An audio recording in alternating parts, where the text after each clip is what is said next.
নবী বলেন খয়রুন নিসাই, নেককার বিবির প্রথমত তিনটা লক্ষণ। বলেন নেককার বিবির কয়টা লক্ষণ? এক নাম্বার, ইজা নাজরতা ইলাইহা সাররাতকা, বিবির দিকে যদি তুমি তাকাও, বিবি তোমাকে আনন্দিত করে দেয়, এমন একটা হাসি দেয় মনে হয় পুরা দুনিয়াটা তোমার জন্য জান্নাত হয়ে যায়। আল্লাহর নবী বলেন এক নাম্বার, বিবির দিকে তাকাইলে তোমার মনটা ভালো হয়ে যায়। এমন বিবি যদি হয়, এই বিবিটাও নেককার, এই বিবিটা নেককারের লক্ষণ। দুই নাম্বার, ওয়াইদা আমারতাহা আতাআতকা, তোমার বিবিকে যদি তুমি ন্যায় সঙ্গত কোনো আদেশ করো, তোমার আদেশটা যথাযথভাবে পালন করে। ন্যায় সঙ্গত আদেশ হতে হবে, অন্যায় আদেশ না। আপনার বিবিকে আপনি বললেন, এমনও কিছু প্রকৃতির লোক আছে নিজের বন্ধুদেরকে বাসায় নিয়ে যায়, যাওয়ার পর বিবিরে কয়েকটু সাজসজ্জা করে তাদের সাথে দেখা দাও। বিবি যদি দেখা দিতে না চায়, স্বামী তাকে বারবার প্রেসার ক্রিয়েট করে, আমার মান সম্মান তুমি নষ্ট কইরো না। এমন আছে না নাই? আপনার লজ্জা করে না? কেমন বেহায়া আপনি!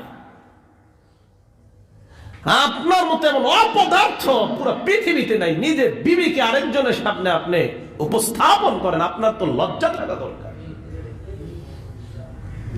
সম্মানের একটা পাত্র, তাকে আপনি অসম্মানী করছেন।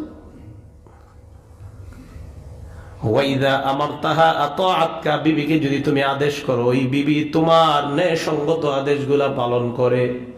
তিন নাম্বার, ওয়াইদা গিবতা আনহা হাফিজাতকা ফি মালিকা ওয়া নাফসিহা, তুমি যদি 4-5 দিন 40 দিনের জন্য চিল্লায় বের হয়ে যাও, 3 মাসের জন্য 4 মাসের জন্য চিল্লায় যদি তুমি বের হয়ে যাও, তাহলে বিবি তোমার সম্পদের হেফাজত করে এবং নিজের সতীত্বের হেফাজত করে। এই প্রথমত 3 গুণ যদি কোনো নারীর মধ্যে পাওয়া যায়, আল্লাহর নবী বলেন দুনিয়ার সবচাইতে শ্রেষ্ঠ নারী হিসাবে আমি তাকে ঘোষণা করলাম। এবার নবী বলেন আরো 4টা গুণ যদি কোনো মেয়ের মধ্যে থাকে, এই মেয়েটাও জান্নাতি।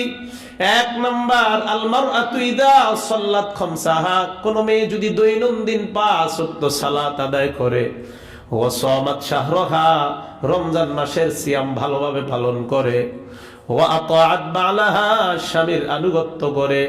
4 নাম্বার, ওয়া আহসানাত ফারজাহা, সতীত্বের হেফাজত করে, লজ্জাস্থানের হেফাজত করে, অন্য কোথাও গুনাহের মাধ্যমে লজ্জাস্থানকে ব্যবহার করে না। আল্লাহর নবী বলেন এই মেয়েটা মারা যাওয়ার পর, ফালতাদখুল মিন আইয়ি আবওয়াবিল জান্নাতি শাআত, জান্নাতের 8টা দরজার যেই কোনো দরজা দিয়ে মন চায়, আল্লাহ তাকে ওই দরজা দিয়ে জান্নাতে প্রবেশ করায়া দিবেন। যেই দরজা দিয়ে মন চায় ওই দরজা দিয়ে প্রবেশ করাবেন। 1 নাম্বার 5 ওয়াক্ত সালাত। আজকে বাসায় যাওয়ার পর বিবি মেয়ে সকলকে বলবেন 5 ওয়াক্ত সালাত আদায় করতেই হবে। আমার খানা যদি একটু দেরিতে হয় সমস্যা নাই, তুমি রান্নার সুতা দিয়া নামাজে অলসতা করবা, এটা আমি মানতে পারি না। 5 ওয়াক্ত সালাত তোমাকে আদায় করতেই হবে। পারবো না বলতে? না বললে দায়িত্ব মুক্ত হবেন না, আল্লাহর কাছে ধরা খেয়ে যাবেন। তুমি কেন বললা? এই 4 গুণওয়ালা নারী, তাদেরকে জান্নাতি বললেন। আর শ্রেষ্ঠ নারী বললেন 3 গুণওয়ালা, এরাও জান্নাতি।